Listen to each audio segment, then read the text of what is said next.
Nah, sekarang karena pertemuan kemarin Bu Yona sudah menegaskan kalau kita akan fokus ke dokumenter, saya mau nambahin materi tentang dokumenternya gitu.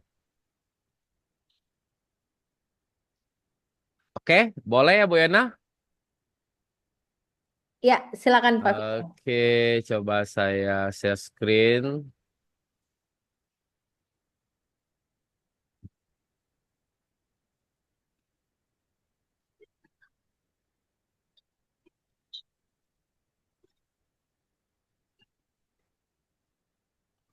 Udah kelihatan Bu Yona ya? Sudah, sudah. Oke, jadi eh kita kan udah bahas sedikit mengenai film dokumenter tuh. Dan kemarin ada pertanyaan dari Siti ya, lupa saya. Nah, sekarang kita akan bahas mengenai bentuk-bentuk film dokumenternya. Jadi, film dokumenter itu ada bentuk, ada genre. Jadi, kalau bentuk ini lebih ke style penggarapannya ya, teman-teman. Jadi sebenarnya ada enam bentuk penggarapan film dokumenter. Tapi saya nyampein tiga yang umum dipakai dan mudah dipakai.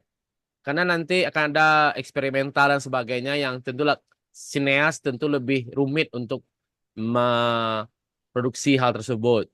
Apalagi waktu kita cuma 2 bulan. Yang pertama itu dokumenter observatory. Jadi di sini dia bertipe direct cinema dengan wawancara terbatas tanpa intervensi narasi, grafis, dan lain-lain. Plotnya itu linear. Linear itu berkelanjutan ke depan. Jadi nggak ada istilahnya flashback di sini. Nah, contohnya itu merindukan senyuman dari Angga Awards. Jadi dokumenter ini eh, lebih bermain kepada area pure dari sebuah kejadian peristiwa. Jadi narasi wawancaranya sedikit, tapi hal yang paling kuat dalam dokumenter observatory ini adalah kejadian nyatanya saat sineas melakukan perekaman gambar. Jadi teman-teman benar-benar bermain dalam soundbit istilahnya dalam merangkai gambar per gambar sehingga menghasilkan sebuah fakta informasi.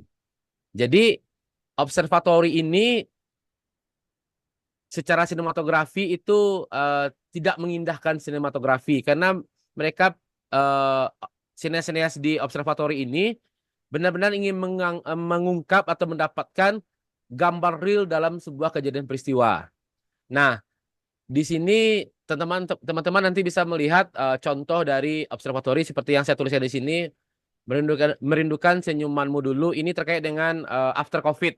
Jadi benar-benar melakukan pengambilan gambar bagaimana proses kehidupan masyarakat setelah after COVID. Seperti itu. Yang berikutnya itu expository. Jadi gaya penggarapannya ini menekankan voice of God. Jadi voice over merupakan eh, kunci dalam penggarapan dari dokumenter expository ini. Jadi di sini ada wawancara, ada narasi, tapi penekanannya lebih kepada informasi yang disajikan berdasarkan fakta dan data. Jadi voice over adalah kunci utama dalam dokumenter expository. Nah, contohnya itu ini Mesdi Asasi ini karya siswa kami yang dapat haki dari Kemenkumham, atau kalau yang lebih generalnya teman-teman bisa pernah menonton Planet Earth atau dokumenter-dokumenter di BBC yang membahas mengenai kehidupan planet ataupun antariksa itu ada jenis dari dokumenter expository karena dia lebih menekankan titik informasi data informasi kepada penonton melalui kekuatan voice over. Nah, berikutnya ini adalah participatory. Jadi di sini kalau misalnya observatory sineas atau si produser benar-benar hanya menampilkan memberikan real kehidupan gambar dari kejadian nyatanya atau kehidupan langsungnya tanpa ada direct dari si produser. Jadi kalau di observatory gambar dihasilkan penonton yang menyimpulkan. Kalau expository kekuatannya ada di voice over yang memberikan informasi detail sesuai dengan fakta yang mereka dapatkan. Sementara participatory itu si produser seperti terlibat langsung dalam kejadian peristiwa. Nah, contohnya itu seperti kalau di sini kan contohnya Fahrenheit 911. Ini dokumenter partisipatory yang memperlihatkan bagaimana masyarakat Amerika mengkritik kebijakan pemerintahan Amerika setelah kejadian 911. Jadi di sini benar-benar si produser itu terjun langsung dan ikut langsung dalam semua kegiatan. Jadi seperti apa namanya ya, objective shoot lah ya. Jadi si produser itu memang memperlihatkan kondisionalnya dan memperlihatkan bahwa mereka terlibat langsung dalam peristiwa atau informasi yang sedang disampaikan. Tidak jarang si produser ikut terlibat, ikut muncul dalam sebuah film tersebut. Jadi teman-teman, tiga ini memiliki gaya yang berbeda dalam penggarapannya. Ketiga gaya penggarapan ini bisa teman-teman gunakan terkait dengan genre filmnya. Nah, jadi kalau saya ulas lagi, kalau observatory itu benar-benar power of visual. Si produser, si sineas menyajikan sebuah gambar real dengan kondisi-kondisi tertentu. Biasanya cerita-cerita terkait dengan lingkungan, kondisi sosial itu lebih banyak menggunakan teknik observatory. Sehingga penonton bisa menangkap maksud dari dokumenter tersebut. Karena wawancaranya terbatas, tidak ada narasi, tidak ada grafis tambahan, benar-benar pure real keadaannya. Sementara expository itu kekuatannya ada di narasi, di voice over, dan di wawancara. Jadi kalau expository ini lebih lebih sering digunakan dalam membangun dokumenter bersifat sejarah, bersifat feature atau sesuatu yang sebenarnya itu susah ditangkap keadaan realnya. Seperti kayak dokumenter perjalanan apa namanya? Voyager yang melintasi semua planet di tata surya, itu kan secara visual itu susah untuk didapatkan realnya. Makanya ditekankan adanya voice of God atau narasi di sini. Sementara participatory itu lebih ke dokumenter yang sering digunakan saat kita mengangkat isu-isu sosial, isu-isu kemasyarakatan, kesehatan yang benar-benar membawa kita menjadi bagian dalam eh, bagian dari masyarakat yang sedang diangkat topiknya gitu. Jadi ini tiga topik ini teman-teman, tiga bentuk film atau gaya dokumenter ini itu menyajikan teknis yang berbeda sehingga menghasilkan skema dokumenter yang berbeda pula. Nah, ini gaya peracikannya atau stylenya. Sementara untuk genrenya ada yang namanya laporan perjalanan, ada historical. Jadi kalau laporan perjalanan itu lebih sifatnya lebih ke travel travel vlog atau sejenis seperti My Trip My Adventures itu kalau dibikin dokumenter ya seperti itu dia. Jadi dia melaporkan melaporkan perjalanan sebuah perjalanan terhadap sebuah topik masalah. Terus sejarah. Nah, sejarah ini eh, seperti dokumenter Perang Dunia, dokumenter eh, kejadian-kejadian peristiwa masa lalu, atau misalnya agresi militer. Nah, ini dokumenter yang apa namanya diangkat dari berbasis data fakta yang tidak boleh salah, sehingga apa yang kita sampaikan itu tuh benar-benar menjadi sebuah informasi yang baik untuk masyarakat. Terus biografi, dokumenter biografi ini mengangkat sebuah subjek ataupun baik itu individu ataupun kelompok masyarakat sebagai subjek dalam dokumenter ini. Terus investigasi, investigasi ini lebih kepada kejadian atau sebuah peristiwa yang ingin dikulik lebih lebih dalam sehingga masyarakat lebih mengetahui secara real seperti apa informasi sebenarnya. Nah, kalau teman-teman pernah menonton Air Crash Investigation, nah itu salah satu contoh dokumenter investigasi. Nah, kalau nostalgia itu mengangkat kejadian masa lalu, dan rekonstruksi, ini yang reka adegan, memberikan gambaran ulang pada suatu kejadian terjadi secara lengkap, kejadian bisa direkonstruksi. Dia biasanya ada yang namanya kalau kita dekatkan ke dokudrama yang lebih ke arah fiksinya, sementara untuk dokumenternya dinamakan rekonstruksi. Nah, ini genrenya teman-teman. Keenam genre ini bisa diproduksi menggunakan tiga gaya ini. Jadi ini tiga gaya penggarapannya, ini genrenya. Jadi jika teman-teman topiknya nanti, misalnya kita kan fokus kepada Salunto nih, apakah bisa investigasi? Ya bisa. Kalau misalnya ada sebuah kejadian peristiwa seperti yang saya sampaikan di pertemuan sebelumnya, ada longsor tambang atau misalnya ada eh, apa namanya tambang ilegal, bisa kita menggunakan genre dokumenter investigasi. Atau kalau kita ingin mengangkat sejarah dari Ma Hitamnya misalnya, ya kita bisa mengangkat genre sejarah. Nah, ataupun kalau kita biografi, misalnya tokoh utama dari kota Salunto itu siapa gitu, pahlawan dari kota Salunto, ya bisa kita angkat biografi. Ini genre yang bisa kita pilih untuk menjadi sebuah eh, mode atau konsep dari dokumenter dan digarap menggunakan salah satu dari ketiga bentuk style ini.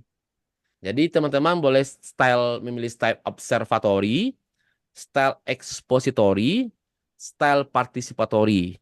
Ini digunakan dengan analisis yang dalam. Mana yang paling pas terkait dengan ide dan tujuan film dokumenter teman-teman. Kalau film dokumenter teman-teman ingin menyampaikan data dan fakta, tentu ekspositori yang lebih pas. Kalau teman-teman ingin memperlihatkan kehidupan realnya seperti apa, bisa jadi observatori atau partisipatori. Jadi, style ini tergantung dengan apa yang akan teman-teman harapkan dari sebuah dokumenter yang teman-teman buat. Jadi, eh, keenam ini bisa digarap sesuai dengan genrenya tadi. Oke, berarti kan kita udah paham nih, ada style penggarapan, ada genrenya. Berikutnya kita masuk ke komponen. Nah, apa sih yang paling utama dalam sebuah dokumenter? Ya tentu visual, gambar. Karena gambar itu menghasilkan informasi. Terus natural sound. Nah, beda dokumenter dengan film. Kalau dokumenter itu ambience yang terjadi di lapangan itu menjadi bagian yang memperdalam karakter sebuah dokumenter. Contohnya suara angin, suara masyarakat, suara kendaraan memang terlalu lalang, itu tuh menjadi bagian dalam sebuah komponen film dokumenter. Sound on tape seperti voice over, wawancara dan sebagainya. Background juga penting. Background juga penting karena background itu menambah kesan teman-teman. Jadi untuk observatory itu background kan bisa dikatakan dilarang, jarang digunakan. Tapi kalau untuk expository dan participatory itu background itu penting dalam meningkatkan momen ataupun feel atau suasana bagi penonton dalam melaksanakan. Contohnya kayak kita misalnya ngangkat nih tentang air crash investigation. Itu kan ada background yang membawa eh, nuansa mencekam kepada penonton. Itu penting. Jadi berikut ada voice over dan grafis. Nah, kalau misalnya di expository tentu voice over menjadi tulang punggung dalam sebuah dokumenter. Nah, sekarang kita masuk ke naskah. Teman-teman kan sudah bikin ide kemarin ya, menentukan tema, eh, apa yang mau diangkat. Nah, di sini jelas dikatakan dokumenter yang bagus harus memperlihatkan kekuatannya dalam membuat kehidupan sehari menjadi dramatik dan masalah yang ada menjadi sebuah narasi puisi. Jadi di sini di komentar kan kita pada intinya dokumenter itu kan menangkap sesuatu yang real, menyampaikan kepada sesuatu yang nyata di lapangan, menyampaikan kepada penonton lainnya agar penonton tersebut mendapatkan informasi. Tapi penyampaian itu tentu harus mengandung unsur-unsur yang dramatik, ataupun kalaupun kita punya narasi itu yang lebih mudah dicerna atau didapatkan oleh penonton. Nah, tahapannya seperti yang saya jelaskan tadi, riset. Kita minggu kemarin kita sudah membahas riset dan tema. Nah, sekarang itu kita bahas treatment. Jika teman-teman sudah punya riset tentang topik yang akan teman-teman angkat, tentu dari riset tersebut akan menghasilkan sebuah ide. Idenya dari riset ini yang bagian mana sih yang mau kita angkat dokumenternya gitu. Nah, setelah ide ada, kita kembangkan menjadi sebuah treatment. Treatment itu sebuah paragraf yang mendeskripsikan lebih detail dari apa yang akan kita produksi. Jadi dari treatment ini kita sudah menangkap teman-teman eh, bagian mana atau hal apa atau fakta apa yang akan kita angkat menjadi sebuah dokumenter. Dari treatment inilah turun ke skenario atau naskah. Nah, seperti yang saya sampaikan, ada 3 babak sebenarnya atau 3 tahap. Baik bagian awal, pengenalan, konflik, dan penyelesaian. Nah, jadi dalam membangun naskah teman-teman, teman-teman juga harus melihat atau menganalisis ketiga tahapan ini. Jangan di awal-awal langsung aja ke konflik. Jadi kita bikin naskahnya itu di bagian awal itu merupakan sketsa atau pengenalan tokoh, kejadian, atau lokasi sehingga penonton memahami bahwa dokumenter ini mengangkat topik tentang A di daerah A pada kejadian A. Sehingga barulah nanti kita masuk ke tahap bagian tengah atau bagian konfliknya dan ditutup oleh konklusi, klimaks atau anti klimaks atau apakah itu happy ending atau tidak gitu. Jadi dia mirip dengan film film fiksi, tapi tentu ketiga tahapan ini harus berbasis data dan fakta yang ditemukan dalam riset sebelumnya. Nah, ini saya sampaikan contoh skrip. Ada apa perbedaan? Ini contoh skrip dokumenter, teman-teman. Ini yang harus kita perhatikan. Sebenarnya ini namanya skrip 2 kolom. Walaupun kolomnya 4, tapi kebanyakan kita mengenalnya dengan skrip 2 kolom. Ada visual, ada audio. Jadi ini visual dan ini audio. Keterangan itu lebih kepada edisionalnya untuk memperkuat, memperjelas saat proses produksi. Dan di sini ada durasi yang menjelaskan berapa lama scene tersebut digunakan dalam film. Jadi teman-teman, jika teman-teman bikin naskah, durasi filmnya tuh udah jelas kelihatan berapa lama film ini, dokumenter ini diproduksi dari durasinya. Jadi di sini scene 1, scene 2, scene satunya tentang apa visualnya, apa audionya, dan keterangannya seperti apa. Di sini jelas. Sebenarnya keterangan ini kan edisional teman-teman ya, karena yang pokok itu adalah 2 scene ini. Keterangannya tentang scene 1 ini dan berapa lama durasinya. Sehingga kalau misalnya dari ketentuan film dokumenternya harus 10 menit, ya dengan naskah ini teman-teman sudah dapat film 10 menit bagian-bagian scene-nya seperti apa. Jadi Bu Yona, ini penting diselesaikan mahasiswa sebelum mereka turun produksi. Karena nggak mungkin kita produksi kalau naskahnya nggak ada. Oke? Jadi ini contoh naskah, nanti bisa saya share PowerPoint-nya untuk menjadi referensi bagi teman-teman mahasiswa. Berikutnya shortlist. Nah, untuk shortlist ini juga wajib ada sebelum produksi dilakukan. Nah, shortlist ini teman-teman, saya geser ke naskah dulu ya. Di audio sudah ada istilah SFX, music, narasi. SFX ini sound effect. Jadi video ya visualnya adalah gambarnya adalah tentang seorang CEO berbicara dalam sebuah talk show misalnya. Nah, sound efeknya efek keramaian lalu lintas saat scene tampak kantor tapi perlahan fading kemudian masuk kantor. Jadi sound efeknya itu teman-teman dalam audio itu ada 3, ada background, ada sound effect, ada narration. Jadi kalau background itu musik latar. Kalau sound effect itu sound yang mewakili sebuah kejadian, misalnya contohnya sound effect kaki melangkah atau sound effect pintu tertutup. Sementara kalau background itu benar-benar musik latar.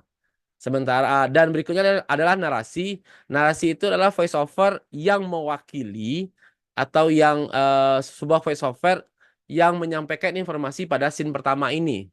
Jadi makanya dalam sebuah film dokumenter itu wajib minimal 2 kolom. Yang satu menjelaskan bagaimana gambarnya terjadi dan yang kedua kolom audio adalah bagaimana soundnya terjadi. Jadi ini harus teman-teman perhatikan, ada visual, ada audio. Sehingga naskah ini teman-teman akan dibawa saat proses produksi. Nah, berdasarkan naskah yang dibuat, muncullah yang namanya shortlist. Misalnya di scene 1, shoot size-nya apa? Close up kah? Long shoot kah?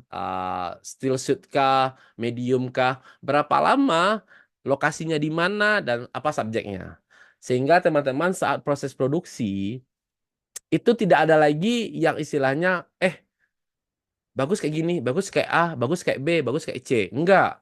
Karena teman-teman sudah menganalisis dan sudah mendesain bagaimana gambar itu akan dibuat. Nah, teman-teman bisa kan setelah datanya riset atau naskahnya sudah ada, teman-teman bisa membayangkan, menganalisa atau memvisualkan seperti apa sih gambar yang akan diambil nantinya. Nah, berikutnya pertanyaan, apakah boleh ini dirubah? Boleh. Ini boleh dirubah kalau persetujuan dari sutradara, tergantung kondisionalnya. Contohnya gini, kita mau ngambil lokasinya di luar ruang, tapi saat di hari momen tersebut, misalnya hujan atau badai. Sementara si pewawancara atau pelakunya hanya bisa di hari tersebut. Berarti kita bisa rubah shortlist ini ke dalam ruang. Nah, jadi antara naskah dan shortlist ini wajib sudah selesai sebelum produksi dilaksanakan. Nah, berikutnya itu adalah editing list. Editing list ini dari naskah dan shortlist, mulailah para editor membuat editing list. Editing list ini report, teman-teman. Ini dilakukan atau dibuat setelah selesai produksi. Jadi, kalau editing list ini tidak wajib sebelum produksi, tapi wajib setelah proses produksi. Gunanya apa? Ini memandu uh, editor untuk melakukan editing sesuai dengan durasi naskah. Di naskah ini sudah ada durasinya, 1 menit, 5 menit, 0,5 menit, 0,5 menit. Di editing list juga harus seperti itu. Kebanyakan yang terjadi adalah naskah dibikin durasinya 7 menit, nanti di editing di film akhirnya 8 menit karena editor tidak membuat editing list yang sesuai dengan naskah. Kita berharap proses produksi ini lebih baik tata kelolanya sehingga teman-teman benar-benar apa yang sudah di-prepare itulah yang akan didapatkan nantinya. Jadi untuk editing list itu di bagian akhir setelah proses produksi. Berikutnya itu adalah breakdown art. Nah, teman-teman, breakdown art ini dibuat saat produksi, teman-teman. Jadi misalnya gini, breakdown art ini lebih kepada pendataan properti yang terjadi. Contohnya, misalnya kita ngambil wawancara nih, wawancara dengan narasumber di hari pertama. Tapi wawancaranya nggak habis, masih nanggung, masih akan kita sambung di hari kedua. Nah, di hari kedua si narasumber menggunakan baju yang berbeda, posisi yang berbeda, atau latar yang berbeda, atau ruang yang berbeda. Itu jangan sampai terjadi. Sehingga breakdown art ini wajib ditulis saat produksi, saat istilahnya untuk memastikan continuity sebuah produksi itu berjalan. Jadi misalnya jika hari pertama sebuah wawancara si eh, apa namanya si narasumbernya menggunakan sepatu pantofel, pakai kemeja kotak dan sebagainya, di hari kedua sambungannya juga harus seperti itu. Itulah gunanya breakdown art ini. Karena saat wawancara itu satu line tapi 2 kali produksi, di line keduanya propertinya berbeda. Itu tentu akan mengganggu penonton secara keseluruhan. Jadi breakdown art ini wajib saat ditulis saat proses produksi. Terutama propertinya, posisi settingan lokasinya seperti apa, dan wardrobe yang digunakan oleh si narasumber, misalnya. Jadi untuk struktur laporannya Bu Yona seperti ini Bu Yona. Pada akhirnya seperti ini. Hasil riset tentu wajib ya, karena kita akan melihat risetnya seperti apa. Hasil riset itu dalam bentuk paragraf aja. Terus setelah itu ada identitas program. Di sini berisi judul, durasi. Makanya durasi itu muncul di awal.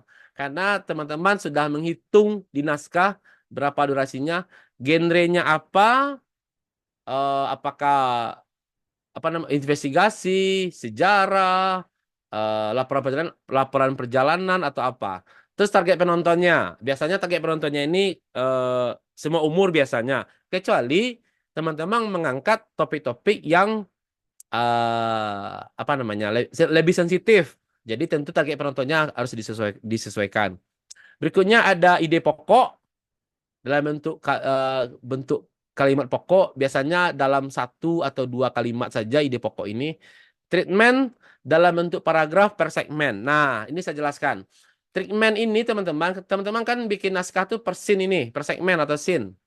Jadi treatment itu harus menjelaskan per scene-nya seperti apa. Scene satu itu ngapain. Nah, scene 2 ngapain, scene 3 ngapain. Di treatment ini nanti disampaikan sehingga setelah sekelompok treatment itu ada, misalnya 6 scene, berarti 6 buah paragraf treatment. Dari sanalah skenario itu berkembang. Jadi sudah ada treatmentnya, eh, di awal kita ngapain, di tengah kita ngapain, di akhir kita ngapain, sehingga muncullah skenario yang tadi yang 2 kolom. Dari skenario muncullah shortlist. Nah, produksilah kita. Setelah produksi, selama produksi bikin breakdown artnya. Dan setelah pasca produksi, bikinlah editing listnya. Breakdown art itu sebenarnya bisa juga dibuat di awal. Tapi karena kita ini dokumenter, jadi saya takutnya menyulitkan teman-teman jika breakdown art itu sudah disetting di awal. Apalagi kalau teman-teman yang ngangkat eh, eh, bentuk dari observatory ataupun bentuk dari partisipatory, sesuatu yang sebenarnya tidak boleh disetting kondisionalnya. Beda dengan expository yang bisa istilahnya visual itu adalah pelengkap dari sebuah narasi. Jadi breakdown art ini bikin saja selama proses produksi untuk memastikan kontinuitas gambar saat proses produksi. Baru editing list terakhir. Jadi kalau dalam bentuk dokumennya hasilnya akan seperti ini. Ada hasil riset. Jadi A itu hasil riset, B identitas program, C ide pokok, D treatment, berikutnya naskah, shortlist, editing list dalam bentuk laporan dokumen. Sementara laporan karya tentu dalam bentuk dokumenter. Oke, terima kasih Bu Yona. Demikian yang bisa saya dalam. Jika ada pertanyaan dipersilakan atau kita bisa diskusi mengenai ide pokoknya seperti apa. Misalnya, Pak, ide saya ini, Pak. Terus bagusnya saya ngangkatnya apa ya, Pak ya gitu. Oke, baik. Terima kasih Pak Viko. Baik, tadi kan teman-teman sudah dijelaskan ya langkah-langkah teknis yang harus dilakukan mulai dari awal sampai kemudian teman-teman memproduksi sebuah film dokumenter gitu ya.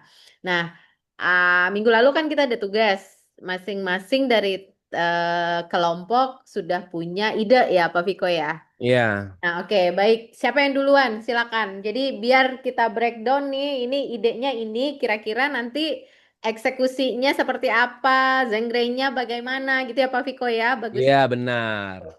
Silakan, siapa yang mau duluan? Saya nggak akan nunjuk. Kalian udah mahasiswa, masa kayak anak TK. Siapa? Izin Bu, Oke. Siapa ini? Siti Siti, Yuli. Bu, Siti. Siti? Ya, Oh Siti iya. ya, Bu ya. Ya, Oke, silakan. Yuli. Eh, iya, itu namanya Siti Yuliani. Berarti iya. kan Siti itu ya. Iya, silakan. Eh, Tadi kan kami udah apa namanya Bu diskusi sama anggota kelompok yang lain kan Bu Siti, sama anggota kelompok yang lain, itu kami rencananya ada satu ide film itu tentang Sawah Lunto, Kota Mati Menjadi Warisan Dunia. Oke. Kota mati menjadi warisan dunia. Iya. Oke. Terus itu ide pokoknya itu menganalisis transformasi Kota Sawalunto dari ghost town pasca tambang ditutup sekitar tahun 2000-an Hmm. menjadi situs warisan dunia UNESCO, berfokus pada strategi dan komitmen pemerintah daerah dan masyarakatnya. Hmm. Itu untuk ide pokoknya, Pak. Ya. Terus kalau untuk temanya, revitalisasi kota dan warisan budaya, di mana Oke. kisah tentang bagaimana sebuah kota setelah kehilangan sumber penghasilan utamanya, yaitu batu bara, berhasil menemukan identitas barunya sebagai tujuan wisata sejarah dan budaya global. Ya. Terus yang ketiga ada basic story-nya. Film ini dibuka dengan gambaran suram kota Sawalunto ketika tambang batu bara ditutup dan jalur kereta api mangkrak. Penduduk meninggalkan kota dan bangunan-bangunan kolonial mulai rusak. Kemudian, narasi beralih ke inisiatif masyarakat dan pemerintah daerah untuk menyelamatkan kota dengan mengajukan diri sebagai warisan dunia. Oke. Film mendokumentasikan proses restorasi bangunan-bangunan penting seperti Museum Kereta Api, Godang Ransom, Silo, dan lain-lain, dan bagaimana masyarakat lokal diajak berpartisipasi dalam sektor pariwisata. Puncak cerita adalah pengumuman UNESCO pada tahun 2019 dan dampaknya terhadap kehidupan sosial ekonomis kota saat ini. Gitu, Pak, kalau dari kelompok Siti. Oke. Kalau misalnya apa namanya bentuknya mau seperti apa? Mau sudah kebayang sama Siti dan kelompok di penggarapannya, style penggarapannya seperti apa? Belum sih, Pak. Tadi kami baru menentukan ide pokok, tema, Oke. sama basic story-nya Oke. aja dulu. Oke, sip, sip. Ya. eh Bagus. Kalau bagi saya, berarti kan kayaknya kelompok ini udah punya basically ya, basic story-nya itu bisa nanti dirubah jadi treatment, kan nanti disesuaikan aja berdasarkan apa namanya berapa scene yang mau dibuat sehingga dari basic story itu muncul paragraf-paragraf yang membagi per scene-nya.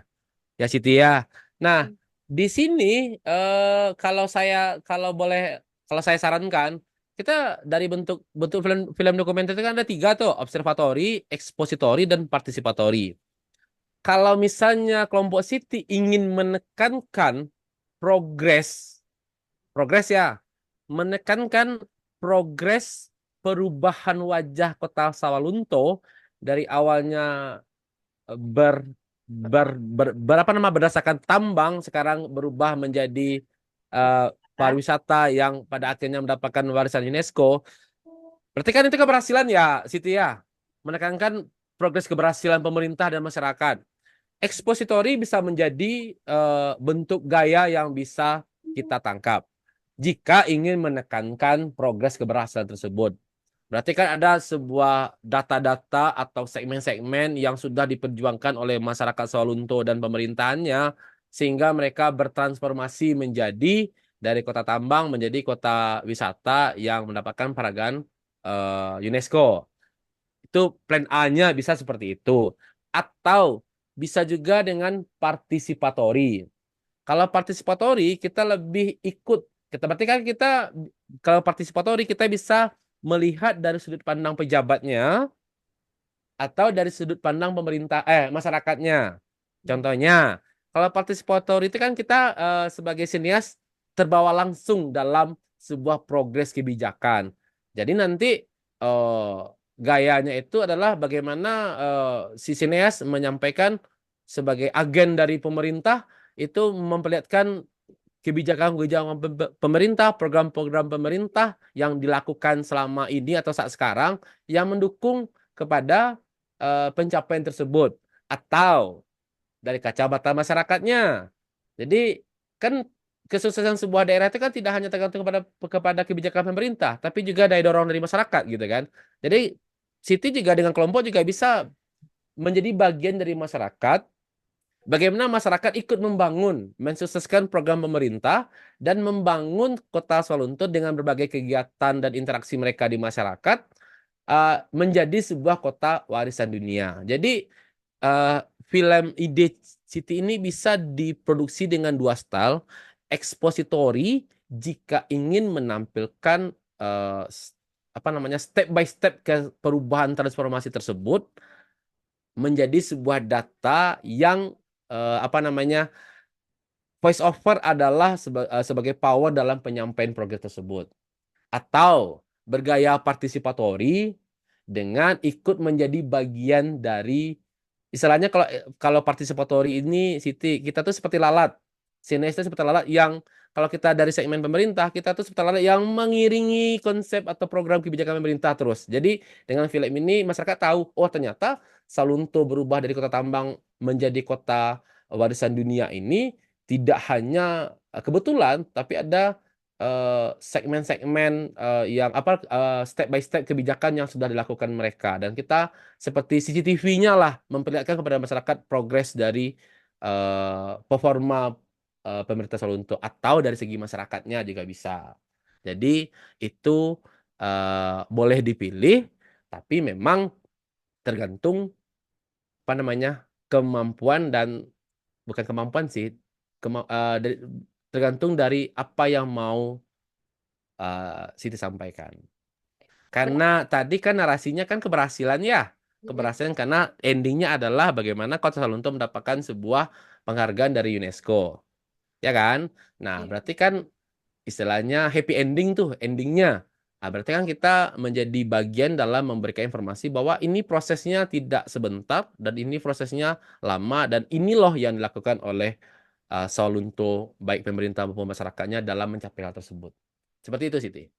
Berarti informannya Pak Viko itu Ya, nanti ketika kita dari perspektif pemerintah atau pembuat kebijakan, ya berarti pejabatnya. akan apa menjadikan pejabat sebagai Ya, informan benar, kebijakan. benar. Oke. Ya, kalau misalnya ekspositori pun tentu akan ada. Kalau ekspositori kita akan bisa melihat dari kacamata pejabat dan kacamata masyarakat. Kalau kita partisipatori, kalau partisipatori kita itu dari segi kacamata pemerintah, tentu narasumbernya pejabat.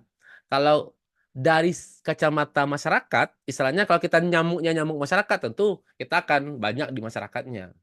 Nah, nanti apa namanya informasi yang akan disampaikan berbeda. Yang satu kebijakan pemerintah, yang satu daya dukung masyarakat. Itu kan menghasilkan perspektif yang berbeda dalam sebuah dokumenter. Contohnya pernah nonton Watchdog yang tentang tambang, itu kan mereka dari segi kacamata masyarakat, korban. Nah, mereka lebih ke investigasi sehingga karena yang mereka angkat adalah permasalahan, tentu mereka berkaca dari apa yang masyarakat rasakan. Tapi kalau yang Siti sampaikan adalah keberhasilan, ya tentu kita akan lihat daya dukung masyarakat terhadap keberhasilan tersebut. Seperti itu. Oke, baik. Gimana kelompok Siti? Sudah ada gambaran apa yang mau dikerjakan setelah ini? Sudah, Bu. Sudah. Atau ada pertanyaan lain? Ya, ya, atau ada yang masih bingung atau mau didiskusikan, silakan. Atau dari kelompoknya Siti, silakan. Pak, maaf Pak. Ya, Boleh ulangin kalau misalkan Siti ngambil bentuk film yang partisipator itu gimana Pak gitu? oke. Jadi partisipatori, kita kan pada intinya si sineas itu kan membuat film ya. Sineas ini menjadi bagian langsung yang berinteraksi dengan subjek cerita. Jadi kita seperti menjadi bagian dalam subjek cerita tersebut. Nah, kalau untuk yang tema yang Siti buat dan Siti dan kelompok buat, kan intinya kan keberhasilan ya. Keberhasilan itu kan bisa kita lihat dari dua perspektif. Keberhasilan pemerintahnya atau keberhasilan masyarakatnya. Nah, dari ide tadi Siti sudah bisa menganalisis kalau misalnya keberhasilan pemerintah, tentu nanti Siti akan seolah menjadi bagian dari pemerintah tersebut dalam membuat dokumenter. Makanya saya bilang kita itu kalau participatory itu seperti nyamuk atau seperti CCTV-nya. Jadi kita akan memperlihatkan apa sih yang sudah dilakukan oleh pemerintah Salunto sehingga mampu menjadikan Salunto sebagai bagian dari warisan budaya dunia. Yang postingnya itu adalah penghargaan UNESCO, ya kan? Nah, dari sanalah Siti bertujuan untuk memperlihatkan kepada masyarakat ini loh yang dilakukan oleh pemerintah Sawalunto sehingga berhasil menjadi kota warisan budaya dunia. Itu dari segi jika Siti melihat dari segi pemerintahannya. Dari segi masyarakatnya tentu ada pula ya, tidak mungkin sebuah keberhasilan kota itu hanya karena pemerintah. Tentu masyarakat juga berperan aktif. Siti bisa lihat di kacamata masyarakatnya. Apa sih bentuk daya dukung ataupun support masyarakat dalam mensukseskan program yang dilakukan oleh pemerintah Sawalunto sehingga mampu menjadikan Sawalunto menjadi kota warisan dunia. Misalnya, contohnya yang lebih saya spesifik, mungkin ada kelompok Pokdarwisnya, kelompok sadar wisatanya, atau apalah nanti yang dilakukan oleh masyarakat sehingga itu menjadi bentuk kegiatan yang mendukung kota Sawalunto sebagai warisan dunia. Nah, jika itu diambil, tentu Siti harus riset. Apa sih kegiatan-kegiatan masyarakat? Ya kan? Nah, jika kita menjadi partisipatori. Kalau misalnya ekspositori, itu lebih enak lagi sebenarnya. Kalau ekspositori cukup kita punya data riset yang kuat sehingga kita menjadikan sebuah naskah yang dimana naskah itu menghasilkan voice of God, suara Tuhan istilahnya ya. Jadi voice of God ini benar-benar menginjek atau apa istilahnya ya bagi saya, mendoktrin penonton bahwa ini loh yang dilakukan oleh kota Sawalunto dan masyarakatnya sehingga dari kota yang tambang mati menjadi sebuah kota yang sukses secara budaya dan pariwisatanya sehingga mendapatkan predikat warisan budaya dunia. Seperti itu, Siti. Oke, paham Siti? Ada lagi yang mau ditanyakan? Enggak, Bu. Udah. Enggak. Oke, baik. Kelompok lain silakan. Ada yang lain? Biar bisa didiskusikan, biar kalian nggak bingung Hmm. sendiri gitu loh. Siapa? Ayo. Atau jangan-jangan nih udah ngerasa bisa semua nih, makanya nggak perlu Iya. diskusi. Jangan sampai Silakan. nanti tengah jalan ngawur loh. Ada Silakan. kira-kira? Ada yang mau ditanyakan? Atau belum ada ide-idenya ya? Sawalunto tuh banyak loh idenya. Banyak banget. Banyak banget idenya, serius. Ini tolong yang kameranya mati, tolong di di on kan dong. Saya paling males ngobrol sama layar laptop. Agak aneh ya Bu Yona ya. Ah, ah. Nah, entah entah lay di situ, entah enggak gitu kan. Oke, silakan. Siapa yang mau? Ini kalian kan ditugasin nih. Dan apa yang kalian kerjain, eh, Hmm. tugas kemarin, itu yang akan nanti kalian eksekusi. Jadi, kalau udah kalian kerjain, didiskusikan, itu bisa, oh kurangnya di sini, oh ternyata ada yang kurang tepat, oh ternyata ada sudut pandang lain yang ditawarkan gitu. Safri, kelompokmu siapa?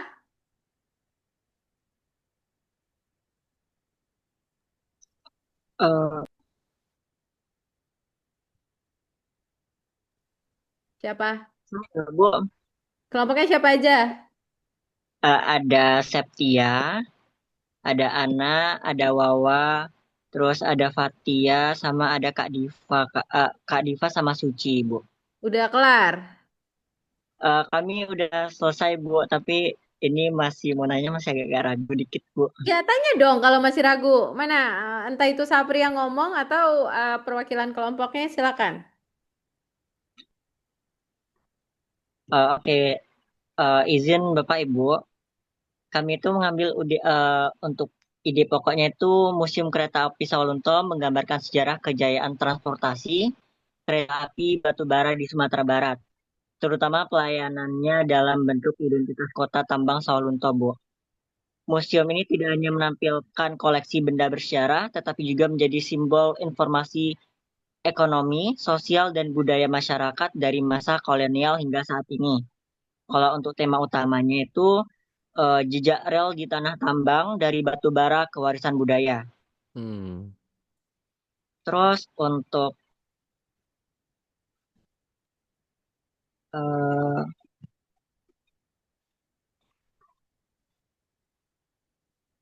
untuk alurnya itu Museum Kereta Api Salonto menampilkan sejarah pembangunan jalur kereta api Padang Salonto oleh Belanda pada akhir abad ke-19 yang bertujuan untuk mengangkut batu bara Ombilin ke pelabuhan Teluk Bayur. Hmm. Kisah perjuangan para pekerja lokal yang bekerja keras membangun rel menjadi bagian penting dalam menggambarkan semangat dan ketekunan masyarakat saat itu. Pada masa kejayaan antara tahun 1990 sampai 1940-an. Sawal itu berkembang sebagai pusat industri batu bara dengan lo- lokomotif legendaris Maetam sebagai simbol kemakmurannya, Pak. Oke, ini kalau dari ide itu jelas tuh, Safri ya. Apa apa bentuknya? Tentu ekspositori. Genrenya apa? Iya, Sejarah. Pak. Ya, udah jelas Iya, tuh. sejarah, Pak. Ya, berarti nanti dalam proses produksinya, pertama itu ya tentu perkuat narasinya ya. Karena ekspositori itu harus kuat dari narasi. Kumpulin data mengenai sejarah apa namanya rel keretanya, kereta apinya, maitamnya, tambangnya. Karena kan karena tambang lah dibangun itu rel kereta api. Kan seperti itu ya. Dan nanti akan ditampilkan sebuah visual yang memperlihatkan eh, kejayaan Maitam tadi selaku kereta api tambang Saulunto.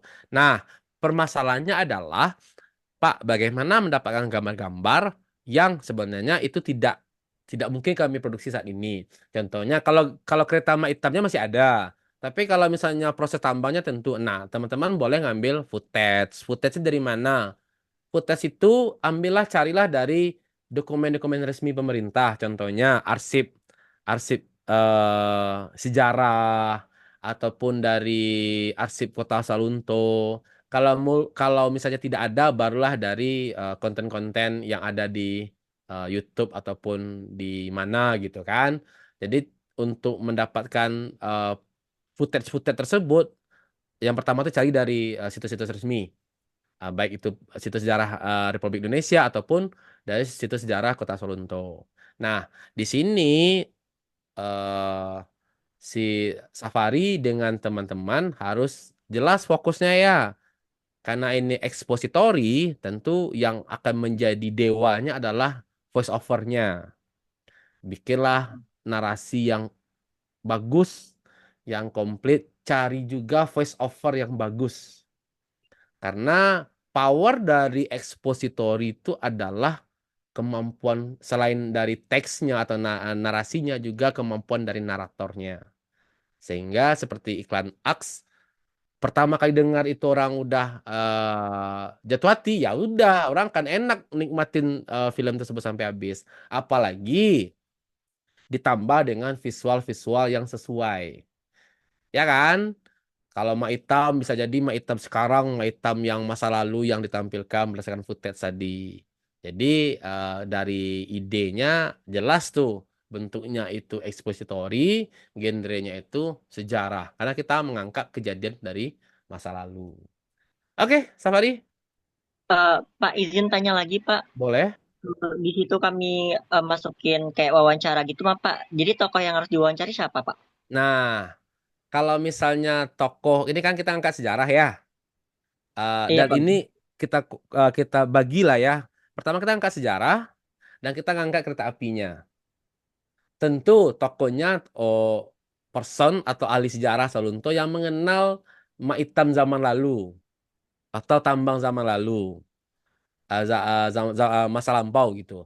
Sementara dari kereta apinya tentu dari orang-orang KAI karena kita harus mendapatkan data dari situs resmi pemerintah. Kalau kereta api tentu dari KAI-nya yang mengelola secara resmi. Tapi kalau dari historical peristiwa tentu dari ahli sejarahnya saat itu. Di mana terdapatkan Kalau misalnya di Sawalunto itu ada museum sejarah, ya mungkin orang di sananya atau ada ahli sejarah yang lebih mengenal Mak Itam di Sawalunto juga bisa.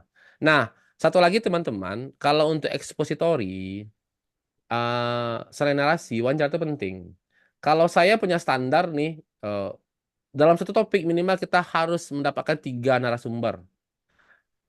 Kalau kalau kesannya tuh pelaku sejarahnya, yang memanajemen sejarahnya, dan apa namanya ahlinya. Jadi contohnya kalau kayak di kereta api tadi, yang memanajemen topiknya siapa? Tentu KAI. Pelakunya siapa? Kalau misalnya masih ada masinis yang hidup di saat itu, yang saat kereta api itu masih aktif, masih hidup mereka sekarang, tentu itu menjadi pelaku sejarah. Ahli sejarahnya siapa? Ya, eh, tokoh-tokoh Sawalunto yang mengenal lebih dalam secara teoritis mengenai kereta api itu. Jadi kalau untuk ekspositori ini minimal 3 narasumber dan diperkuat dengan narasi dari data yang kuat, gambar-gambar yang mewakili narasinya, narator yang bagus, keren lah filmnya. Seperti itu. Oke, Safari, ada lagi kira-kira? Ada lagi? Oke Pak, udah cukup. Terima kasih Bapak Ibu. Sama-sama. Oke, kelompok siapa lagi? Silakan. Assalamualaikum Bu, izin Waalaikumsalam. bertanya Bu. Oke, silakan Silakan. Aisyah. Izin Pak, Ya. kelompok Aisyah tadi sudah berdiskusi Pak, dan ada topik yang menarik menurut kami yaitu tempat ibadah masjid yang ada di Sawah Lunto Pak. Terus Mm-mm. untuk ide pokoknya adalah bagaimana sebuah bangunan peninggalan penjajah Belanda yang Mm. dipakai untuk urusan tambang diubah total oleh masyarakat di Minangkabau. Mm. Eh, yang menjadi simbol keimanan dan perlawanan yaitu Masjid Agung Nurul Islam, Pak. Terus Mm. temanya itu dari cerobong asap menjadi menara azan, kisah transformasi budaya di jantung Sawah Lunto. Kira-kira gimana yang cocok ya, Pak? Ah, ini sebenarnya banyak yang bisa digunakan genre dulu ya. Berarti kan subjeknya itu sebuah tempat ya, sebuah tempat, ya kan? Tempat itu masjid. Siapa namanya tadi? Aisyah. Aisyah bisa menggunakan style travel vlog, bisa menggunakan style historical, bisa menggunakan style nostalgia, ataupun biografi bisa. Biografi kan tidak hanya kepada apa namanya, tidak hanya kepada orang, benda ataupun itu tuh bisa diangkat gitu. Jadi eh mana yang bagus sebenarnya ketiga ini bisa cocok untuk dijadikan genre dalam film itu. Kalau kalau kelompok Asifa punya seorang talent yang humble, yang istilahnya apa istilahnya sesuai dengan apa namanya ya, kayak presenter-presenter yang keren gitu kan. Jika Siva punya punya anggota kelompok atau teman dari yang lainnya yang penting bisa menjadi presenter keren, itu bisa kita gunakan genre laporan perjalanan, travel vlog. Jadi konsepnya si si presenter ini datang terus mengunji mengunji masjid, pengenalan Sawalunto terlebih dahulu, mengunjungi masjid dan mereka mengeksplor masjid itu. Dan di sana tentu harus ada orang yang mendampingi si travel vlog tadi dalam mengeksplor masjid. Diperkuat dengan wawancara boleh. Kalau travel vlog sebenarnya satu aja juga udah cukup. Misalnya si ketua pengurus masjid yang mengenal eh, segala seluk-beluk tentang historical masjid tersebut. Itu bisa menjadi narasumber tunggal. Dan si travel vlog itu bertanya, berdiskusi, atau mewawancarai dalam keadaan real. Jadi ini bisa menjadi bagian konsepnya, bisa menggunakan laporan perjalanan dengan teknisnya boleh partisipatori atau observatori. Tapi kalau misalnya kita menggunakan sebuah host, tentu lebih enak partisipatori. dengan genre laporan perjalanannya. Tapi pastikan hostnya atau talentnya itu kuat dalam menjalankan fungsinya sebagai travel vlog. Ya, itu kayak pernah menonton My Trip My Adventures. Itu tuh kan dia feature, tapi dia bisa dijadikan dokumenter kalau dia lebih dalam, lebih panjang. Nah, seperti itu. Kayak eh apa namanya? Yang ya My Trip My Adventure lah. Mereka berkunjung ke sebuah daerah dan mereka mengeksplor keunggulan daerah tersebut. Nah, ini juga bisa karena ini subjeknya adalah sebuah tempat historikal, ya kita bisa angkat seperti itu. Oke. Oke, Aisyah? Aisyah At- ada Ya, kalau ingin lebih rumit bisa, Aisyah. Investigasi bisa. Investigasi itu kenapa dari tempat tambang bisa jadikan masjid ya? Kita kan ada perubahan fungsi dan Aisyah juga bisa angkat. Tapi investigasi rumitnya adalah datanya itu harus harus kuat. Ya, oke. Oke, Kalau terima saran saya kasih, lebih Pak. simpelnya lebih baik travel vlog aja, laporan perjalanan aja gitu. Oke. Kelompok lain silakan. Silakan. Ada nggak yang mau disampaikan, yang mau ditanyakan, yang mau didiskusikan atau apapun itu, silakan. Di sini Bu dari kelompok Naswa Bu. Ya, silakan Aswa. Jadi gini Pak, Ya. ide kami kan tentang lubang Basuro dan tema kami itu tentang gelapnya gelapnya tambang menjadi terangnya sejarah. Hmm. Kalau basic story kami itu kan di kota Solunto ada sebuah lorong tua bernama Lubang Basuro. Dulu tempat itu adalah tambang batu bara peninggalan Belanda. Para pekerja paksa yang dominan dari Jawa yang disebut orang rantai dipaksa bekerja siang malam dalam kondisi berat dan Hmm. kaki yang dirantai. Hmm. Nama Mbah Suro diambil dari sosok mandor pertama yang dipercaya memimpin para pekerja paksa di tambang ini. Lubang ini memiliki panjang sekitar 1,5 km dengan kedalaman mencapai puluhan meter di bawah permukaan tanah. Hmm. Mbah Suro seorang mandor bijak dan berani berusaha melindungi mereka hingga akhirnya tewas saat tambang runtuh. Begitu, Pak. Berarti yang diangkatnya Mbak Suronya atau lubang hitamnya nih? Nah, Lubangnya, Pak. Kenapa nggak Mbak Suronya aja? Hmm, Karena ini genre yang belum biografi Bu Yona. Kalau misalnya dia kan nyinggung banyak tadi tuh si na na apa Naswa, Pak. Naswa. Nasiwa. Nasiwa kan banyak tuh yang terkait dengan Basuronya. Kenapa nggak biografi aja? Nah, biografi itu kan Basuronya kan udah nggak ada, Pak. Ya Nah, kan dari historical, dari temannya, dari keluarganya, dari orang-orang yang mengetahui fungsi Mbak Suro saat itu kan bisa diangkat. atau kalau misalnya untuk biografi bisa tidak Pak Viko dari dokumen? Bisa, bisa. Bisa ya. Dari dokumen bisa. Kan yang penting Bagaimana gini. cara menyajikannya? Nah, eh teman-teman pernah mungkin melihat dokumenter soal Perang Salib misalnya. Perang Salib itu kan saat itu nggak ada kamera, nggak ada apa. Atau yang paling rumitnya itu dokumenter tentang jatuhnya meteor di Teluk Meksiko yang menghanguskan, itu kan nggak ada. Tapi mereka bisa istilahnya footage ya. Hmm. Mereka mencari gambar dinosaurusnya, gambar teluknya, reka adegan meteornya, yang sebenarnya itu banyak.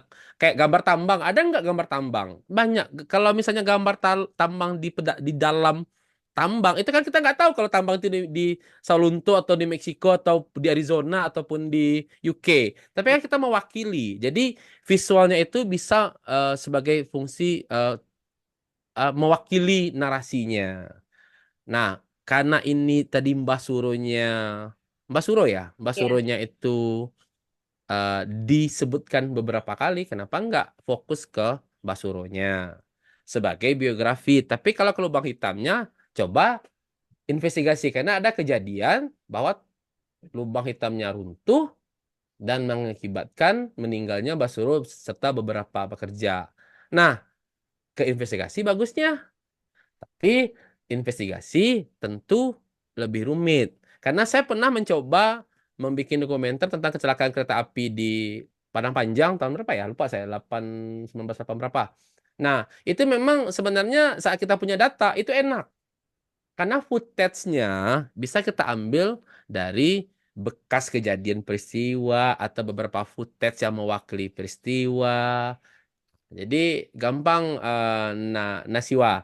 Jadi kalau enaknya ini bisa diangkat biografi, bisa diangkat investigasi. Terus pendekatannya seperti apa? Ini Direct Cinema bisa loh. Direct Cinema itu berarti tambangnya masih ada ya, Tambang Nasiwa? masih Lubang ada. hitam. Tambang Masih, masih ada. Pak. Dan itu dijadikan objek wisata, Pak Viko. Berarti kan lubang hitamnya masih ada. Berarti kita ngambil jika kita misalnya ngangkat lubang hitamnya, kita bisa pakai observatori. Tapi kalau misalnya kita angkat biografinya, tentu ekspositori. Teman-teman, saya kasih clue ya teman-teman ya.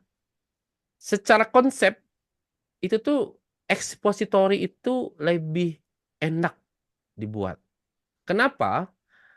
Karena secara visual nanti hasil akhirnya itu gambarnya lebih bagus, narasinya lebih bagus, datanya lebih bagus. Kalau observatori, memang secara produksi kita nggak ada keharusan gambarnya harus sinematik dan sebagainya. Yang penting real-realnya apa. Sampai saya bilang saat kita mengambil sebuah gambar, mohon maaf ya, ada urana bacarui, ya kita real take. Seperti itu. Kita tetap ngambil karena itu adalah ambience yang harus kita pertahankan. Makanya dari yang tadi expository itu lebih enak secara produksi termasuk participatory karena hasil karyanya bagus. Dan untuk kasus Nasiwa ini ya expository paling tidak expository dengan narasi yang bagus mewakili jika kita ngangkat biografi ya ngangkat biografi, tapi kalau lubang hitamnya ya bisa observatori. Gimana Nasiwa? Hamna, Baik, Pak. Kalau ada nggak paham bagus tanya lagi ya, gitu ada yang kan. mau ditanya Kadang-kadang gini, kalau ah, eh, kadang-kadang kan saya menyampaikan, mohon maaf ya teman-teman ya, saya kan ngajarnya broadcast nih, jadi saya menyampaikan kepada siswa saya kelas 12 yang sebenarnya mereka sudah punya konsep dasar, tapi kalau teman-teman nggak paham tanya aja gitu kan. Nah, kira-kira ada yang diragukan Nasiwa? Untuk sekarang cukup, Pak. Cukup. Berarti biografi Iya. ya, karena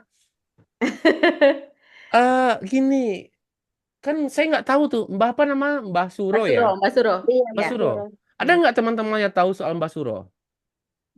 Kalau kayaknya kalau belum ke museum tambang belum tahu deh. Nggak ada kan? Ya.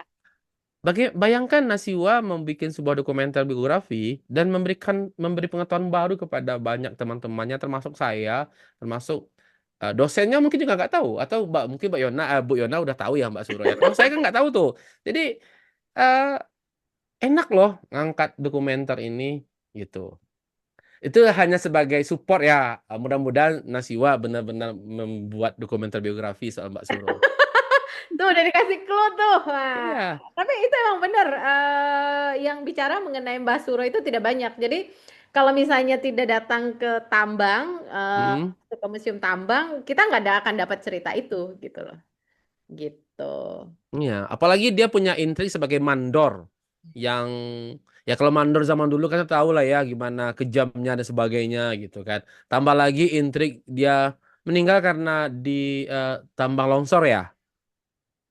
Iya. Wah, keren tuh biografinya. Oke, itu di highlight ya, Naswa, Iya. teman-teman yang Iya. kelompok. Oke, sip. Ada lagi yang mau ditanyakan, Naswa? Cukup, Bu. Cukup, oke. Oke, semangat Nasiwa. Iya. Satu kelompok lagi, silakan. 1, 2, 3, 4. Yang dari kelasnya Pak Andi udah bikin kelompok belum? Mana Rajes? Rajes? Udah dapat aba-aba dari Pak Andi? Belum. Yang buat minggu depan baru, Bu. Apa tuh minggu depan? Tadi kan masuk, Bu, sama Pak Andi. Masih tetap lanjutin tugas yang sebelumnya, minggu depan baru gitu, Bu. Yang ini. Oke, baik. Tadi Bu Jehan udah ngobrol sama Pak Andi, jadi Pak Andi oke, kalian akan bikin film dokumenter Sawalunto. Ya, ada Bu Jehan tadi ya. Iya kan Bu Jehan ya? Mana Bu Jehan? Bu Jehan lagi gala dinner kalau nggak salah. Iya kayaknya, oh ya sudah belum merespon Bu Jehan. Oke, kelompok lain silakan yang mau mempresentasikan atau mau mendiskusikan. Kira-kira ada Ada? teman-teman. Boleh sedikit Bu Ya, Yona ya. ya. Dokumenter itu seperti mini research. Berarti kalau misalnya di saya nih sebagai guru, kalau guru itu kan kenal dengan PTK-nya, penelitian tindakan kelas, ya kan? Jadi dokumenter seperti mini research. Mini research itu enak teman-teman, karena kita menghasilkan sebuah data atau fakta yang baru.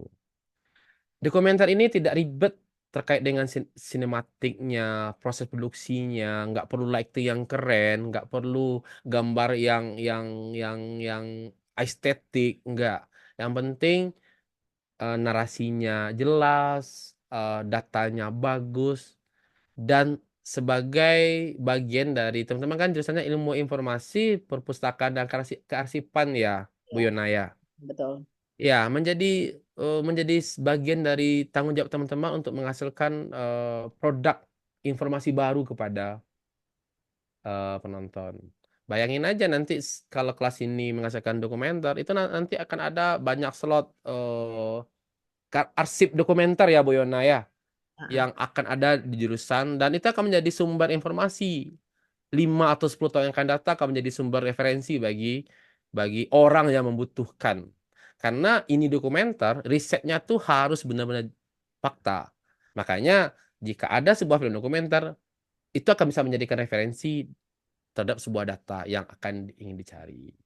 Dan Nah, ada yang di highlight lagi tuh Pak Viko. apa? Ini kemarin Bu Jehan dan teman-teman di eh, apa Jasa Archive itu Ya? lagi lobby Wali Kota Sawalunto. Sawalunto Hmm. sekarang dalam proses pembangunan Pusat Informasi dan Dokumentasi sebagai World Hmm. Heritage. Jadi kita Ya. akan merekomendasikan, nah Bu Jeje kan kenal dekat nih dengan Kepala Perpustakaan dan Pusat Arsip Kota Sawalunto. Kita Hmm. merekomendasikan film-film teman-teman jika memang layak menurut penilaian Pak Viko salah satunya Hmm. untuk menjadi salah satu koleksi nanti di sana. Gitu. Oke, keren.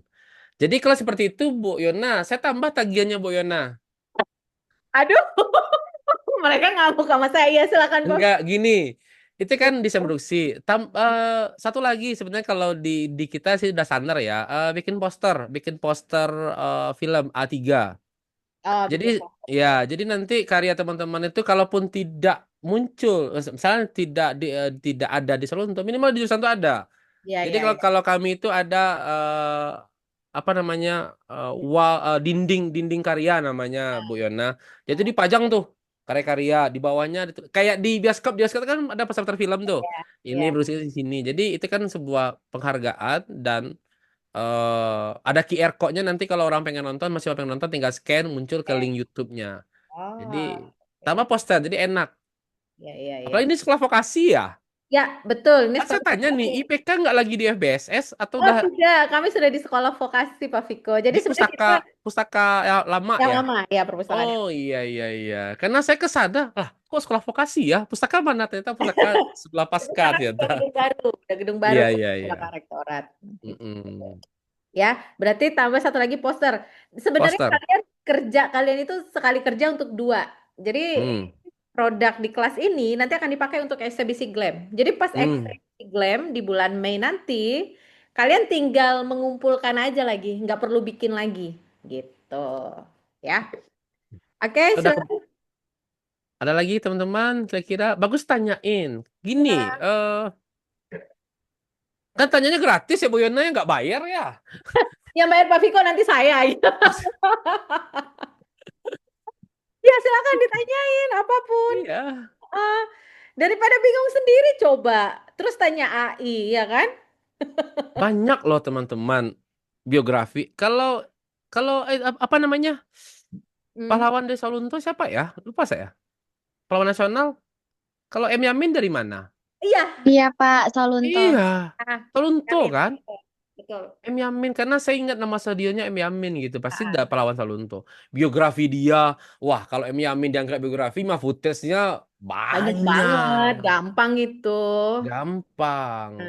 Tinggal membuat narasi yang oke dan data yang oke. Iya. Terus biografi atau apa namanya? Udah Oh, ngeransum juga bisa. Bahasa Tansi. Nah, kalian tahu bahasa Tansi nggak? Ini mungkin karena mereka belum ke Sawalunto. Ada yang orang Sawalunto nggak di sini?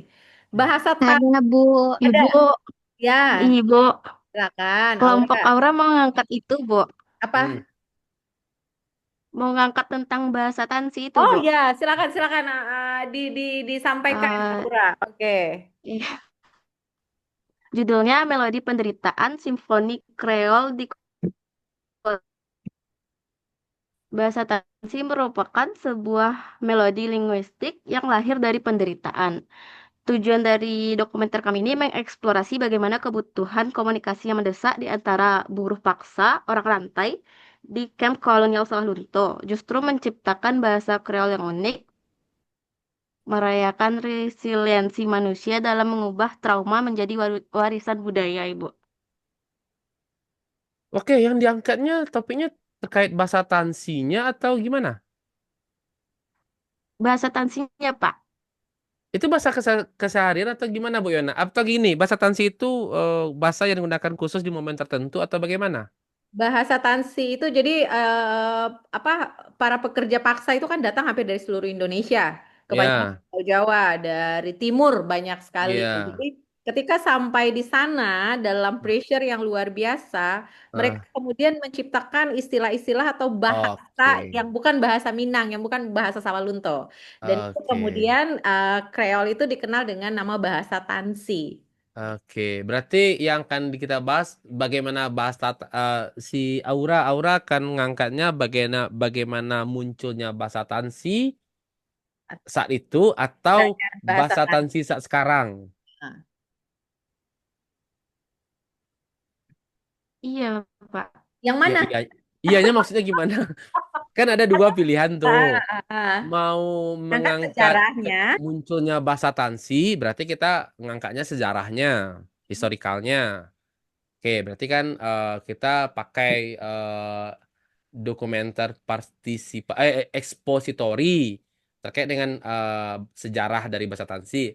Tapi kalau misalnya pengen ngeliatin kepada em, dunia bahwa ada loh bahasa Tansi yang sampai sekarang masih digunakan oleh orang Sawalunto pakai observatori.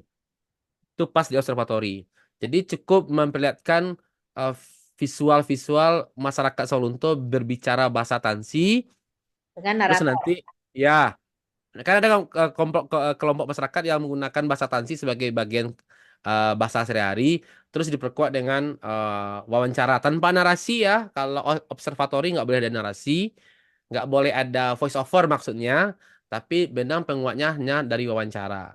Jadi misalnya videonya itu kita memperlihatkan bahasa yang berbeda dari bahasa Sawalunto, namanya bahasa Tansi, kelompok masyarakatnya berdialog, nanti ada ahli yang wawancara mengenai bahasa tersebut dan mereka menjelaskan historikalnya. Itu bisa jika kita mengangkat bahasa Tansi saat ini. Kita pakai teknik observatori. Kalau misalnya kita ngangkat asal muasal munculnya bahasa Tansi, berarti kita menggunakan ekspositori dengan genre sejarah. Nah, itu pilihan pilihan yang enak. Observatori itu benar-benar secara produksi dia gampang teman-teman. Teman-teman observer tuh kan kita melihat apa yang terjadi gitu kan.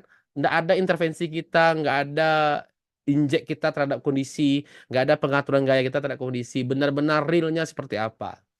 Nah, observatori juga seperti itu. Jadi kita nangkap misalnya kita melihat bagaimana penggunaan bahasa Tansi dalam kehidupan sehari masyarakat Solo saat sekarang. Ya, kita ngambil gambar orang-orang Saluntung menggunakan bahasa Tansi. Nah, nanti diperkuat oleh wawancara. Wawancaranya nggak boleh banyak, sedikit aja. Tapi dia mungkin menjelaskan sedikit tentang unsur, sejarahnya seperti apa, terus tipikal masyarakat apa saja yang menggunakan bahasa Tansi dan sebagainya. Dan itu kan ke apa nama ke menambah khasanah dari referensi budaya Kota Salonto. Ya. Pakar bahasa Tansi itu namanya Bu Elsa. Bu Nah, ada Elsa itu pakarnya. Itu bisa jadi narasumber nanti. cuma Tapi mohon maaf saya tanya, perbedaannya seperti apa sih? Apakah benar-benar berbeda atau kadang orang sama saya bahasa Minangnya enggak berbeda. Mulai berbeda. dari dialek, kemudian Hmm, diksinya itu ada ya. perbedaan gitu. Nah, iya. Jadi seperti itu. Itu bisa. Kalau kita menggunakan mengangkatnya siapa tadi? Lupa saya. Eh, Siapa tadi ya? Aura, Bapak. Aura. Aura. Kalau Aura pengen mengangkat yang Iya, bahasa Pak. tersisa sekarang, pakai aja observatori. Nanti kan ada tuh contoh nih, kata di YouTube tuh ketik aja tuh dokumenter observatori. Tuh jenisnya banyak itu. Nah, jadi bisa menjadi referensi. Oh, seperti inilah penggarapannya gitu. Karena setelah pertemuan ini, minggu depan offline atau gimana Bu Yona? Terserah Pak Viko, harusnya offline sih. Ya, kalau saya kan memang udah dapat slot kosong dari sekolah untuk bahasa. Offline. Jadi Ah, besok, Nanti kami diskusikan dulu ya Pak Viko sama Bu oke Jana, karena siap. offline tergantung ke kelas mereka nih kalau tidak salah ada 65 orang. Kalau Jadi bisa kalau offline. kalau offline kita akan bahas apa namanya tata kamera besok. Oh, Karena kita anggap kan ini udah jelas, teman-teman udah dapat plotnya. Nanti saya kirim PowerPoint-nya. Nanti kita masuk kepada tata kamera. Tata kamera dokumenter ini nggak rumit. Dia nggak harus estetik. Yang penting mampu mewakili visual, mampu mewakili dari informasi tersebut. Teman-teman yang punya kamera perlu bawa kamera nggak Pak Viko? Boleh teman-teman yang punya kamera boleh bawa kamera.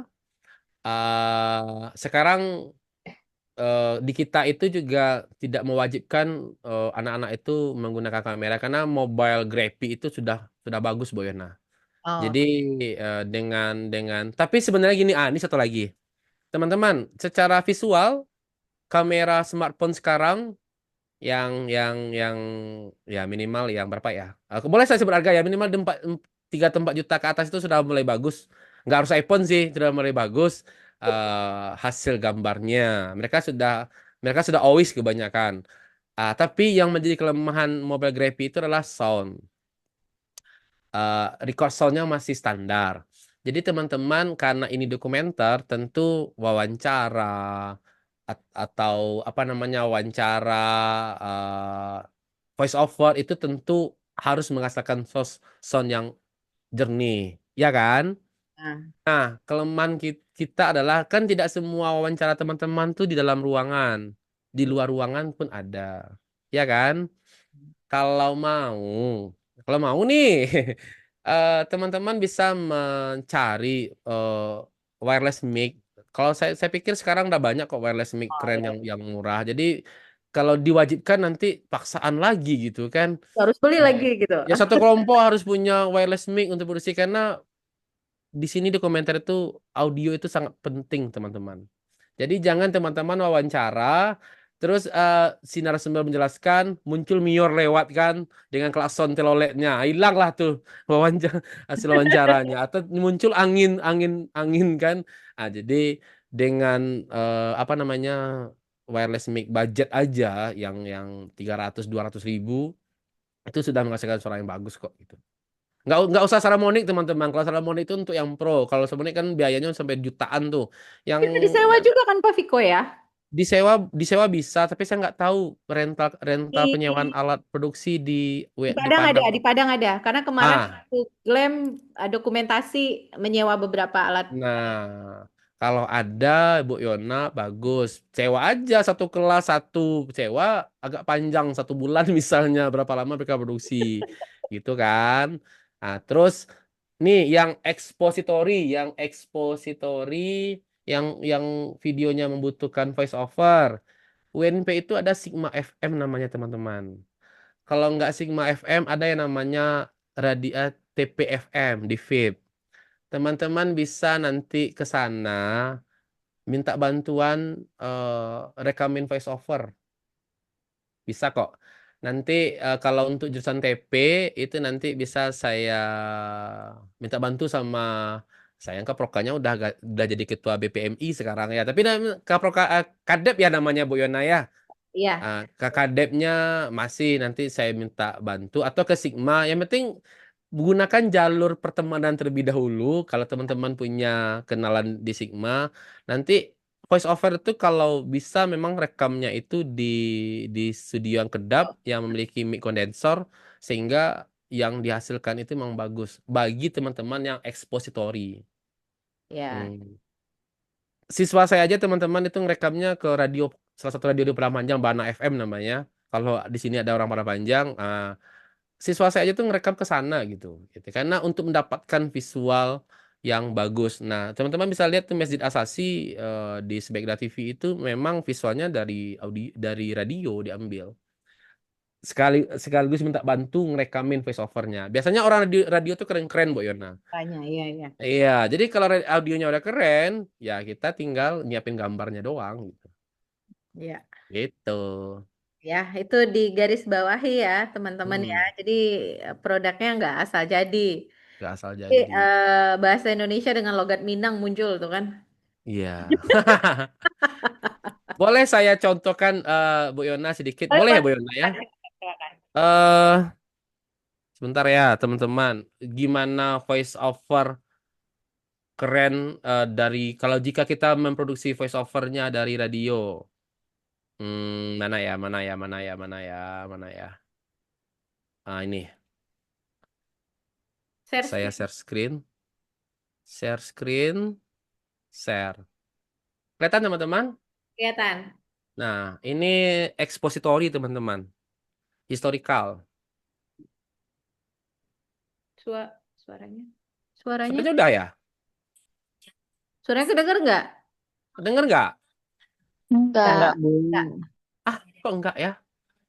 Bentar. Settingan suara dari ini Pak Viko nih.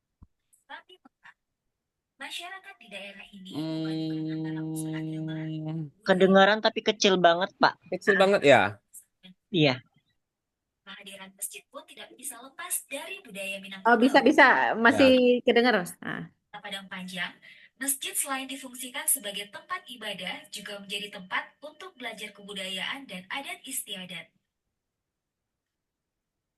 Nah, itu voice overnya. Salah satu masjidnya adalah Masjid Asasi. Masjid ini terletak di Nagari Gunung Sigando, Kota Padang Panjang, dan merupakan salah satu masjid tertua di negeri dingin ini. Masjid Asasi didirikan. Oke. Udah lihat ya teman-teman. Jadi powernya di sana voice overnya itu memang dari penyiar radio karena kita kan video ini untuk dapatkan haki dari Kemenkumham dan alhamdulillah dapat. Yang teman-teman lihat apa yang disampaikan oleh narator itu yang muncul gambarnya. Itu penting untuk expository karena powernya di narasi, gambar adalah pendukung. Beda dengan observasi atau participatory yang visual lebih menjadi nilai kuat sementara narasi adalah pendukung data. Oke teman-teman, ada lagi kira-kira yang mau ditanyakan? Ada lagi, masih ada 4 menit lagi, silakan. Ada pertanyaan? Silakan kalau mau ditanyain, biar bingungnya nggak sendiri. Ada? Ada nggak? Takutnya Pak. Berarti kalau misalnya saya offline nanti berarti saya ke pustaka yang lama ya. Iya, Bukan, ya. Kalau tahun kemarin kan masih ke FBS tuh. ya, tahun lalu masih di FBS. Kita nanti coba lobby dulu, bisa nggak dipakai aula FMIPA, Pak Viko, yang gede. karena kan kalau kelas 65 orang nggak cukup ya. nggak cukup kayaknya. Gitu. Nanti saya coba koordinasikan dulu dengan Bu Jehan. Ini teman-teman, ada lagi? Ada lagi yang lain teman-teman? Nggak ada. Oke. Ini benar loh ya, Kak ada. Nanti kalau bingung, awas kalian ya. Disuruh nanya, nggak nanya, diam-diam. Terus tiba-tiba, Ibu nggak ngerti, Bu. Ibu gimana ini, Bu? Gitu. Kalau nanyanya di chat boleh, Bu? Kenapa harus di chat? Langsung aja, Afni. Lama ngechat itu dulu. Di chat sekarang atau di chat nanti Pak Vikonya? Kalau semisal ragunya pas di pertengahan, terus sekarang ragunya Oh, belum Oh, terpikirkan. boleh. boleh. Nah, Boleh. nanti Berarti Pak Terima bikinkan kasih. WhatsApp grupnya nggak Pak Viko yang ada Pak Vikonya. Jadi ya teman-teman, boleh nggak apa-apa. Kayak kelas oke. sebelumnya juga ada kan Ya, yang bikin ya. Jadi nanti Bikin kita akan terus. bikin WhatsApp grup kalian semua. Nanti saya akan undang Pak Viko untuk di sana. Jadi bisa ditanyain apa aja, ya. Oke. Oke. Yang lain ada lagi? Ada nggak? Nggak ada. Benar, nggak ada. Ya sudah, kalau tidak ada. Baik, Pak Viko, terima kasih banyak untuk kelasnya malam ini. Ya, Ada sama-sama. buat teman-teman minggu depan? Apa? Gas? Enggak, kemarin kan kita sudah bikin ide ya. Sekarang saya pengen kan kita sudah punya tagihan mengenai itunya. Bukan tagihan sih. Sistem dokumennya sudah ada tuh yang hari ini saya jelaskan. Jadi saya pengennya teman-teman minggu depan tuh sudah masuk ke paling tidak ke naskah sesuai format. Karena kalau shortlist, kita kan baru pertemuan depan kita akan bahas tata kameranya. Jadi nanti sudah ada Bu Yona, sudah ada hasil risetnya, identitas programnya, ide pokok, treatment, skenario, sampai sana aja dulu. Nanti Tuh, ini saya share sama Bu Yona ya, nanti bisa share di itu. di WhatsApp grup. Ya. Jadi minggu depan sudah harus ada naskah ya Pak Viko ya? Ya, sudah ada naskah. Berdasarkan atau base riset ya, Ya, apapun riset. genre dan pendekatan yang digunakan. Tetap base riset, apalagi kita Ya, kemas ulang informasi. Oke. benar. Baik, kalau begitu kita akhiri pertemuan kita untuk malam ini sampai di sini. Sekali lagi terima kasih Pak Viko atas waktunya. Juga Sama-sama Bu Yona. untuk teman-teman yang sudah berkenan hadir. Ingat, jangan lupa tugas untuk minggu depan. Dan minggu depan insya Allah kita offline. Kecuali kalau ada hal-hal lain nanti akan disampaikan di WhatsApp group. Terima Oke. kasih. Saya akhiri, saya tutup. Assalamualaikum warahmatullahi wabarakatuh. Waalaikumsalam. Waalaikumsalam. Waalaikumsalam warahmatullahi